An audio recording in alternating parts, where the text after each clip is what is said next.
my mom asked when I was a kid, she was like, what do you want to be when you grow up? And I said, I want to be a communist. And she was like, what?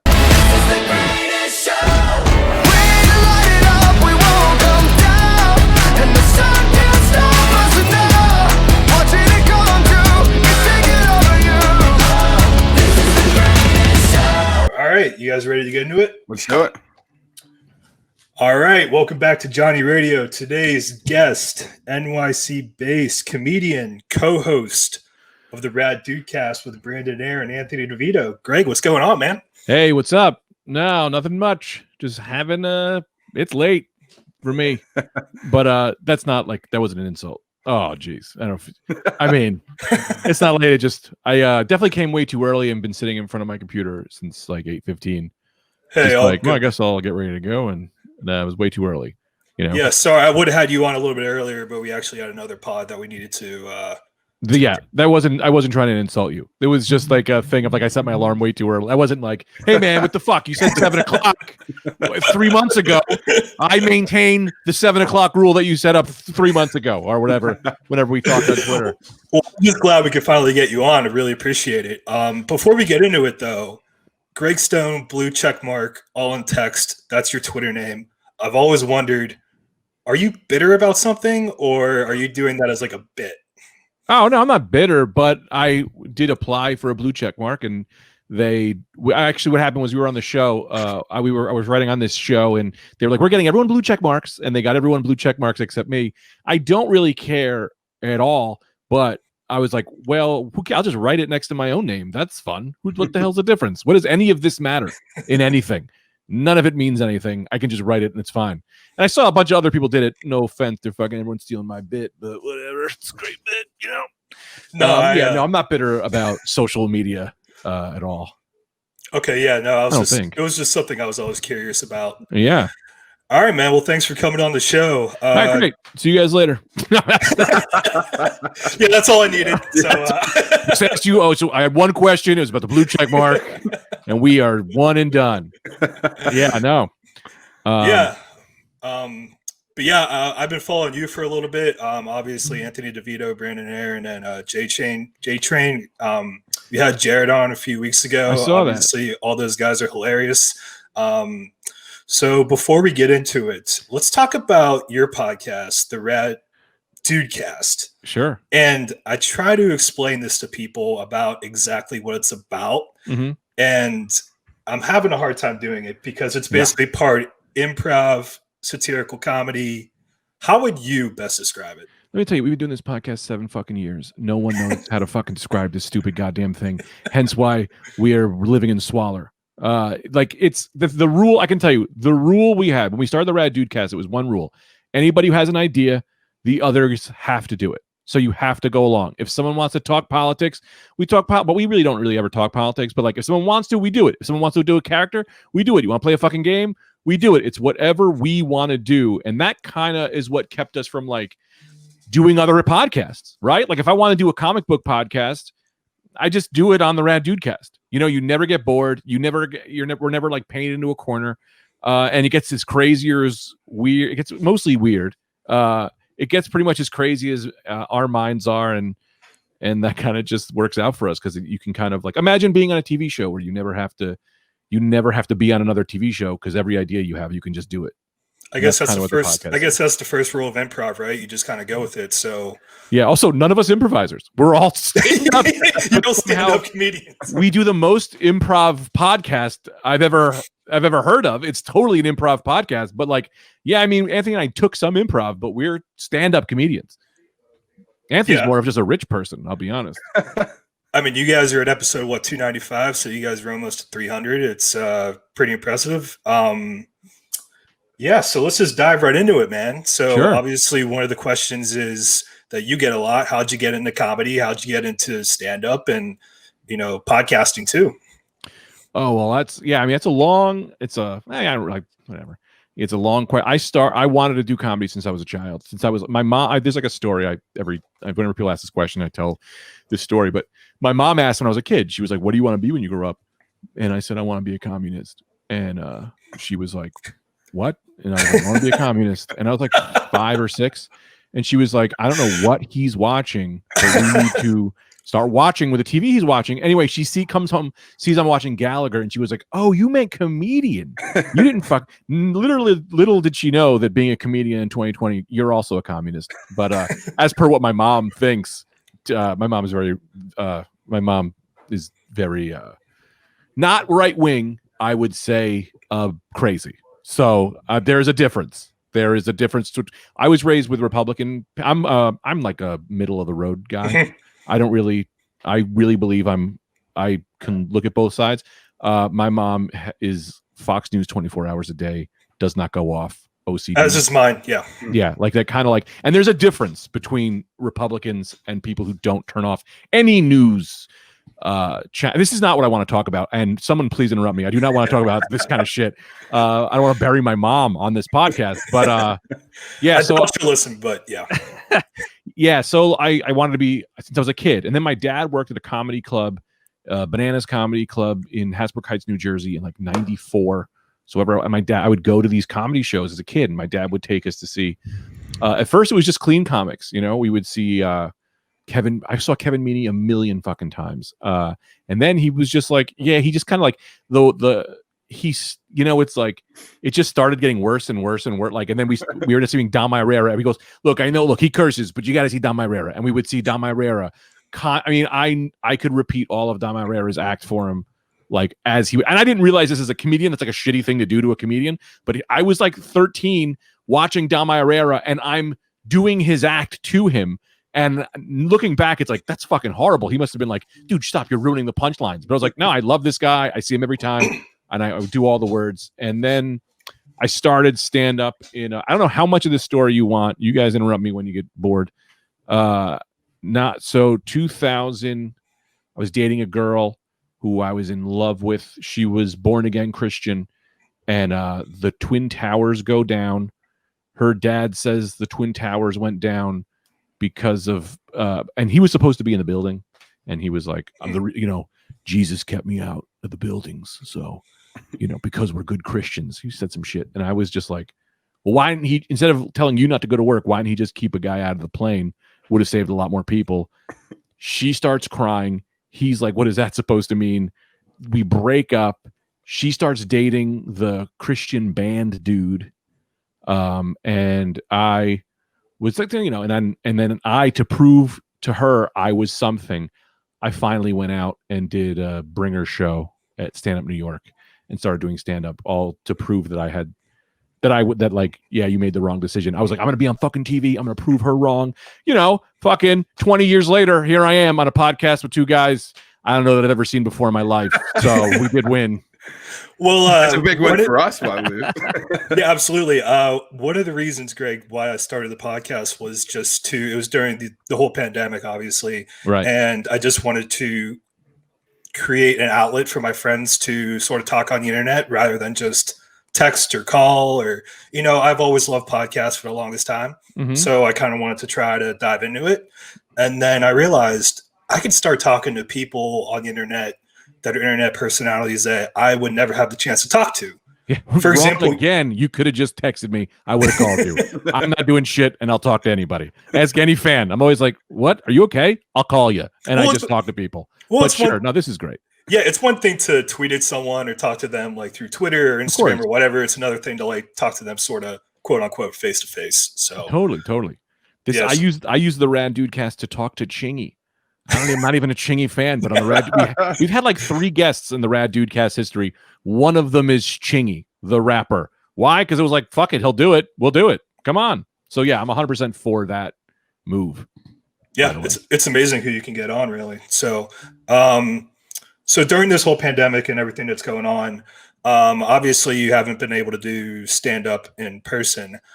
How have you, and I guess along with Anthony and Brendan and everyone, sort of balanced all the different social media platforms as far as getting your content out and creating new content? And how has that changed for you in the past few months? Well, I don't know. I think I'm going to give you a lateral answer to that because I don't know if I can directly answer that just because I'm not really. I'll just tell you. I'll just talk and whatever. You'll just get something go for else. it. You ask for a hamburger. I'm going to bring you a hot dog, and then I'm going to run away from the table and pretend like and not see you till the check comes. So I guess to answer that question in a weird way is I didn't really. I've done a few live shows in the park recently, but when COVID was all happening, we started doing the podcast 4 times a week as opposed to 1, which kind of got that funny outlet out for me. But that's aside from that, for me, I looked at the thing from the beginning was aside from looming death, I was like, oh, I'm just going to concentrate on all the things I've wanted to do that aren't stand-up. When you do stand-up comedy, it's a well that you can never fill. You're always writing jokes. There's always new stuff. There's never enough work to be done. So when stand-up stopped, I was like, oh, now's the only time I'll ever be able to write a movie or write a TV show. And that's what I've been doing. I've been writing. I wrote, and like a lot of, and by write, I mean, I wrote outlines for, and like, I didn't write like full scripts and shit. And I definitely didn't send them to anybody, but I was able to like, really hone this other craft of like writing and learning other things that I would not have had the time to do with when stand-up was every single night, 3 times a night, So what's the most obscure thing you've picked up or started doing? Obscure? Or is there one? Well, I did start carrying around drumsticks. I don't play the drums. I just like to be the guy who walks around town doing this. That's pretty obscure. But I was like, that's a new look. That's fun. No, I wrote a Fantastic Four comic, which I thought was fun. What other weird things I've done? I took a bunch of trying to think of like weird shit I've done because I've done a couple weird things. Yeah, I mean, I think really just like I wrote a Pixar movie. I never saw that kind of happening. Like I wrote a kids movie and it's just like an outline, but I was like, oh, this is a thing I would have never thought I would do. I started paying attention to my wife. I'm sorry, not to interrupt. I'm just curious. No, what made you want to write though? Like, it's like one day, just like, oh fuck it, I'll just do it. Or do you mean in general, or do you mean just that story specifically? Just in general, like you're just sitting around, you're like, I want to write a comic, then I want to write a Pixar movie. Well, is that something you always wanted to do? Yeah, I mean, I've always had a million stories in my head that are like, oh, I've always been a movie-based writing guy, but I have really bad ADD and learning disabilities and shit, so I can never sit down and write them. So what I started doing is just leaning into the weaknesses, right? So like, yeah, I can't sit and write a script, but I can write 50 outlines. And then I realized, okay, Greg, just keep getting more and more in depth with the outline, right? So like, instead of just sitting down and be like, I'm going to write 50 pages, I write, here's the outline. And then I just get really specific with those outlines. And that I kind of figured out my own ways of writing that I couldn't do before this. But a more fun answer is, why did I write a Pixar movie? Because I got really high and stared at a bunch of ants, and I went, "What if the ants were big, man?" And it was like, and I mean, I went from there. But like, I've always had like a bunch of stories in my mind that I've wanted to kind of like write into movies, and now was the time to do it because I just had time to do it. So you got to explain all those figurines you have behind you. Well, let me correct you first. They are figures. Figurines are what old people carry. I couldn't tell you the difference. Yeah, those are like precious moments and shit. These are action figures. And yeah, I always answer that question with a question. People say, why do you have action figures? And I say, why don't you have action figures? You know what I mean? What was the moment in your life where you went, yeah, this doesn't mean anything. Like, this doesn't, like, this is dumb, right? I think that for me, I collect action figures. Again, it kind of goes back to the storytelling thing, right? It started with, it's how I write. It is a little bit, as an adult, it's weird to like, because I don't like to be the guy who explains these things. And then you like, that's just an excuse. The guy likes toys. I do like toys. I love going to a Walgreens, running the toy aisle. You see something you're kind of hunting and you get a little dopamine drip. It's just it's a little bit of like, oh, it's a little bit of happiness. You get an Amazon package and it's not a fucking spatula. It's Spider-Man. It's a little bit of a drip and it's cheap and it's nice. But also setting them up, like I'll like set them up. It's like a really zen thing for me to do because like they'll fall down and I like to set them up and then I think like, why would Spider-Man be with Batman, right? And then you go, okay, that's like an idea, and then I decompress it from there, and then I go, okay, now why is Spider-Man with Batman? And I go, okay, let's say for this reason, right? And I go, okay, what if Spider-Man wasn't Batman? And then I go, and then all of a sudden I'm writing stories that are kind of based on this random thing. I think it is a really great writing tool, but also like it kept me alive during the pandemic. Like just getting packages in the mail. Come on, we all love getting mail, right? Of course. You know, what do you get in the mail? What do you guys get in the mail that you love? If I'm like thinking about something on Amazon, I'm like, I'm gonna go hammer that. I'm gonna make sure it's here in 2 days for like a week time. You know, then it's like, then I don't even want this anymore. So I'll just be like, I want like a cocktail shaker. I'm like, I want that right now. Then I'm gonna go drink it for a week. Then I'll be like, I haven't touched it. Yeah, it's the fucking dopamine drip. And with these things, like I don't really, I set them up and I go and I'm done. It's just that little fucking. Actually, you're a sneaker guy. I could see the sneakers hanging back, right? It's the same shit. It's the same shit. But I think most people, like if look at that, like did you grow up with comic books or toys? What toys did you guys grow up with? Yeah, I did the superhero, like the action figures. Had a few comics, but I wasn't the biggest guy. But like G.I. Joe, Transformers, any of that? Yeah. Like what's Hot Wheels? You know, build that up. Right. Oh, dude, that's so fun. Little Hot Wheels ramp. Oh, I didn't have those, but yeah, but like you kind of like you're told to not like it as an adult. You're told like, no, that's for kids. Right. But then but like all of that shit is bullshit. It's all just things that marketing departments decided, right? There's a big thing about action figures that the reason that video games are sold to boys is because there was a boys section, there was a girls section. They didn't know what to do, so they just said, fuck it, put it in the boys section. And that's why video games are mostly for boys. That's like the only reason. Action figures is like, look, it's just a thing that you can kind of collect and you can look at and gets you through this fucking horrible life we have to live forever. Was that too much? I don't know. You guys don't seem to talk. I won't stop talking. There's a goddamn mosquito in my room. No, it's nice to have something like that, honestly. And I was actually listening to an episode of KFC Radio where they had a segment from Am I the Asshole? And the situation was this guy, he collected action figures and his girlfriend wasn't really into it. So when she would go to bed, he would take them out and play with them. You know, not like what you do, but that's just something that he was into. Like it was just one hobby he had, right? So she went to his dad and they collectively threw them out without him knowing when he didn't know. And then he lost it. I would divorce her. I would kill him. And we all agreed like she was definitely the asshole. Like that's so fucked up. Yeah, that's you take the one thing he likes in this world. He's courteous enough to not do it when you're necessarily around. Sure. And you take it away from him. Dude, let me say this about playing, right? Because it's fun. It's fun to be on this podcast and talk about action figures because I feel like you two do not look like the people I'd be talking to about action figures. You're about 200 pounds too light. But I don't really play with them, if I'm being honest with you. And I'm upset about that because the reality is playing is a great way to get your imagination going, right? But why as adults do we need to shut our fucking imaginations down? It's like you're stunting growth of your brain. I bet you in 20, 30 years, play will be a natural thing that people do. When you have a kid, do either of you have kids? No.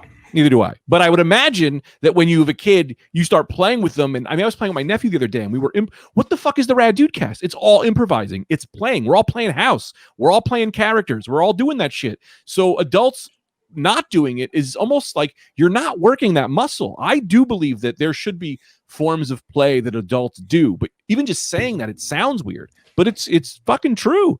Don't ever be in Peter Pan. Don't ever grow up. Just pay bills and don't let your kids die. It's the same shit.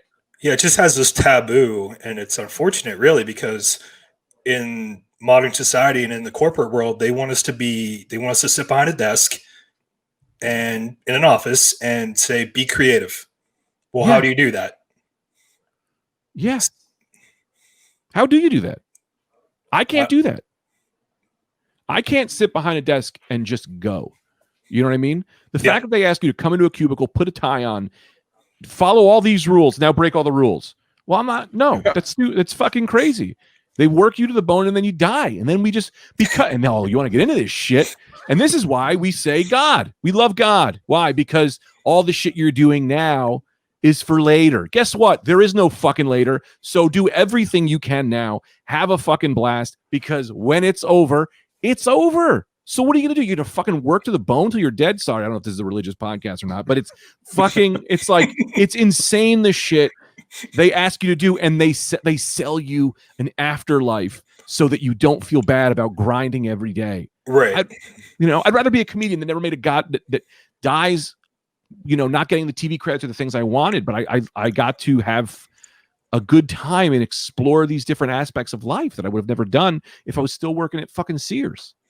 I'm sorry I'm cursing so much. No, you're good. You're good. You could do anything on this. So we're both unemployed, actually. So all three of us are our old friend. Sorry, I'm actually curious, because I've always thought about this as like the struggling artist, right? So do you guys, as in like the comedian group, even when you get gigs, do you feel like, oh, we're unemployed, we just go get gigs, or how do you guys like classify it? Yeah, I mean, it's one way. I don't know how the accountant classifies it, but I always look at, after every gig I am fired. You know what I mean? It's like, it's a new job every single show, but you work long enough, you start to go, oh, I can trust the fact that I will have this much money coming eventually. I mean, no one knows now with COVID, but like, we make some money on the podcast, and I make some money from an album that gets plays and shit. And I do, comedy is all about, for most people, not for people like even for them too, but it's like, it's a little bit of money from a lot of different things, like I get a little bit of money from stand-up, I get a little bit of money from residuals, I get a little bit of money from a podcast, and it's like all of that adds up. This way, if something happens and they cut off a few of those, you still have survive. Like if I get Me Too'd or something, God knows that's coming. When I get Me Too'd or something, it's like, well, you still have these other. I'm not Me Too. I don't know why I said Me Too, but because they would actually shut all that down. But like if you have to cancel, you have other outlets. So yeah, you have a lot of other things that you're kind of making money on that'll keep you floating. Like they can't take Louis C.K.'s residuals away. Right. He lost $35 million, but he's still probably getting money from whatever shit he helped write. I mean, they don't play the things he was starring in, but I'm sure he helped write things that he probably still gets writer's checks from and all that. It's nowhere near the nut he was making, but you can't fully like. I mean, I can't walk outside without some feminist spitting in his face, but feminine. Why do I sound like this? I don't know, because you guys have forward hats on. I just all of a sudden I'm Mr. Conservative. Yeah. Yeah, you shouldn't stereotype, Greg. Yeah, I know. Look at me. No, I don't know. I just going crazy. What I forgot what we were talking about. But yeah, So did I answer your question? I hope I answered your question. Yeah, you did. You did. Yeah, I think. Yeah, no, you did. This is kind of a random question, but Sure. With podcasts getting more and more popular, and more people are creating them, and more people are trying to use that as a source of revenue, do you think ads are taking over podcasts and people are sort of abusing them and sort of just putting too many on? It's funny. I do a podcast 4 days a week. I don't really listen to podcasts. I listen to like I listen to 2 or 3, and the ones I listen to don't have too many ads. Like I listen to Conan's podcast, and I think that one has like one in the beginning, maybe one in the middle. I've heard their podcast, I do like a half hour of ads, but I mean, if I'll watch some stuff on YouTube, but I'll just fast forward. It's hard for me to say, to be honest with you, because like, look, man, this isn't no offense. I know I'm saying no offense, but 80% of the shit I've done in this business is for free, right? I'm doing this right now for free. I've done 10 years of comedy shows in bars for free, right?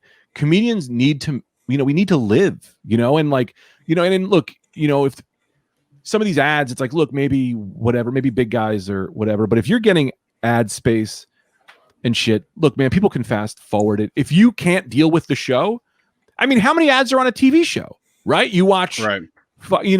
Any show that's 45 minutes is 35 minutes of writing, or 23 minutes, like that's how that is, I mean, if they're doing an episode of ads, that's crazy.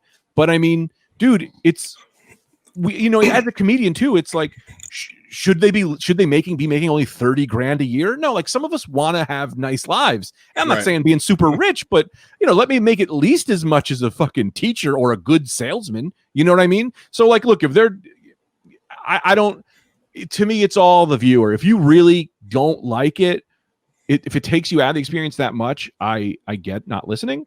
But if you just won't do it because of some weird stance, that's a fucked up stance, man. We're a lot, especially now, a lot of us are fucking hungry, and a lot of us don't, except the top tier guys. It's like, dude, we're just working people who are, doing most of the. I did 7 years of the Rad Dude Cast for free, and I have people, and I'm not trying to sound egotistical, but I have people who are like, you help me get through depression. You make my day better. It's like, thanks, but I can't do this without being able to put food on my table at some point, and look, I'm not looking to eat lobster tails every night, but we just started getting ads now. I won't do ads for shit that I don't believe in. That's like a huge thing for me. Like, I'm not going to do an ad for, I don't know, anything religious or any of that shit. I can't think of something I wouldn't do an ad for off the top of my head, but like, I'm not going to be like, hey, are you we did a I don't know. I can't think of some. I'm sure there are ads I wouldn't do ads for, but I won't do them for things that I don't believe in. That's fair enough. I just noticed it was one of the trends in podcasts, so I just wanted to hear your take on it. Great question. I mean, that's a great question. I'm just fired up, baby. I'm fired up. I think it is personable. I'm just a yeller. I'm just big energy. So I'm happy to be here with you guys. One of the funniest acts that Brad and I have seen on YouTube of you is about the one where you got that question that you weren't expecting. Oh, right. That's so funny. So I don't know if people haven't seen it, but it's basically, I don't know, Greg, if you want to explain it. Oh yeah, I just was doing a bit, and I was about to go into a bit about my stepdad and what I do. And look, I set myself up for this shit. I am someone who on stage, I love the fact that a bomb could blow up in my face. I love letting people in. I love talking to people in a way that's not even like, because a lot of comedians will do crowd work. Like, see, the first rule of crowd work is know the answer to the question you're about to ask, right? So like, know where you're going, right? So it's all sleight of hand bullshit, right? It's like, hey, you look like a proctologist. And then you go into your proctologist bit. It's all bullshit.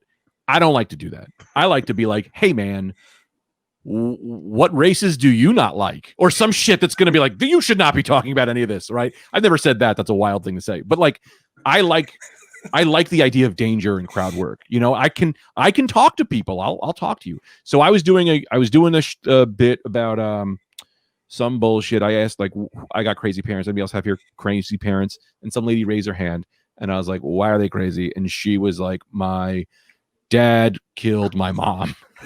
And I was like, whoa, right? And I was never, it's funny because that video went big because it says it was on Reddit for watch people die inside. And I at no point during that was really dead inside or even like nervous or weird. I was like, oh, I asked for this. I've bombed before. I don't care about bombing. And I also knew I didn't have a lot of options, right? So like you start to watch what options you have. I think some comedians, and I got a lot of YouTube comments that were like, oh, I would have trashed her for saying that shit. And I'm like, no, man. People in crowds most of the time are a little drunk, and a lot of them are good-spirited. Like I asked a question. She honestly answered the question, right? I got what I asked for. I'm not mad at her, right? So I knew my options were do not shit on this lady. And for that reason, and B, you shit on this lady, the crowd doesn't understand comedy. They're not going to be like, well, she shouldn't have said that. They're going to be like, this guy is yelling at a woman whose mother was murdered by her father. Hasn't she been through enough? So I knew to then just make it about myself. So then it was like, well, that's the option I'll go with. And it was fine. I mean, it was fine. I had a good time like doing that. And the whole time I'm watching her, like, is she like, not to be, I don't think there's that comedy thing of like, you got to be cold. It's like, no, you don't. I don't want this woman to be upset. So I watched her the whole time and I was like, are you good? Are we good? And I just made sure we were good. And she was like, no, go ahead. I'm over it. She was clearly over it. And we had a great time making fun of myself for walking into a stupid fucking trap. But No, it was great. It was hilarious. And you guys listening and watching, haven't seen it. You guys got to go check it out. I was literally texting Matt. I'm like, I'm pissing myself. This is so funny. Just like how you reacted, how the crowd reacted. I'm like, this is just great comedy. Oh, but you did like it. It wasn't just like shock factor to you. No, it was funny. Like, it was, I thought you navigated shocking, it well. yeah. It was great. Okay. And she was cool too. So, but I do have a question for you, just in terms of stand-up comedy. Isn't something like I would be like that. This is what I can do. Right. Stage fright a little bit. It's not like I get too nervous, but I've always thought like when I go on Netflix or when I go to a show, what's that feeling like when you come out and you see all those fans or people in the crowd expecting you to be funny, and you know it's your job to make them laugh? It's so I'll throw this at you. What job have you had in your life that you were like, yeah, this is what I do, right? Like, do you mind if I ask that? Like, yeah, I mean, that's nothing like nothing like I'd be like, I mean, just like playing sports probably, but that's right. Okay, what sport? Basketball. That's my favorite. Right. And so when someone passes you the ball, you're like, it's probably a 70% chance that I'll get this in. You know what I mean? Yeah. Right. So you do so much stand up that, like, so first of all, to address the stage fright thing, I want to address that first. Okay. The thing about stage fright is it's not real, right? Stage fright and stage excitement are the exact same thing up until the last moment in your brain. The last moment in your brain, you go, you either interpret that as love or hate. But the reality is it's the same thing in your body, right? So I always tell new comics, if you're nervous and you love stand-up, right before you go, don't go, I'm a nerd. Just be like, I used to say the same thing every time before I went on stage. I would go, I can't wait to get on stage. I can't wait to do this. Even like if it was like an audition or something, it's like some big deal show that I was doing, and I'm like, fuck, maybe you're not good. I would go, you're not nervous. You're excited. And that's the reality. Is stage fright can easily be that energy. All you have to do is shift it a little bit from nervous to excitement, and then it becomes excitement, and then it fucking powers you, right? And then you're just like, now you can do anything. And that's really with anything in life. I do it. I hate planes. I say before I get on planes, I go, you're not nervous. You're excited. This is a ride. Pretend this is a fucking ride. And then to the second part of that question was like, they're expecting to be funny. It's like, well, when you do stand up every day, you know what jokes work, right? Okay. So like, I know all of this. Like, I've done most jokes at least 10 times before. And I'm a storytelling guy, and stories take a little bit longer, at least for me, to develop. So like, I'll know at least 3 or 4 parts of this story work. And usually when a story's brand new, it usually works anyway for me because I know it's funny and I'm usually super excited to tell it. And when I'm excited, that energy kind of usually comes off, and that'll get me through the first hump. And it's when you're no longer excited about a story and you're still trying to find it, that's the hard part in comedy for me, because you're kind of bored with it and you're like, I don't know if I want to do this anymore, but it's not done yet. So you have to work it. And that's when you really find out whether or not it's really good, when you can you're not relying on the energy to push it and whatever. And so when I look at a crowd, I'm like, hey, they expect me to be funny. It's like, not to sound arrogant, but it's like, well, I am funny. Right. I do this professionally. I can be funny. And the podcast helps too, because I've been funny on our podcast with nothing prepared. So it's like, all right, Greg, if you can do that, you can do this or whatever. I don't know I hope that answers your question. Yeah, it did. That was great. Great perspective. But that's kind of how I feel about it. Awesome. All right, Greg, this has been a great conversation. Just one more question for Sure. you. When is stand-up coming back in New York? Live stand-up. Dude, what do I look like? Cuomo? I mean, the reality is we don't know, right? We don't know. We're doing live stand-up now. I mean, there are park shows that aren't really fun. Well, doing park shows is like, I'm not doing a lot of them because I just feel it's like, I don't want to go see my mom in hospice, right? It's like, I want to love comedy for how I remember her, which was nice. And I've done a few shows and they're okay. The end of this month, 25% capacity of indoor dining is happening again.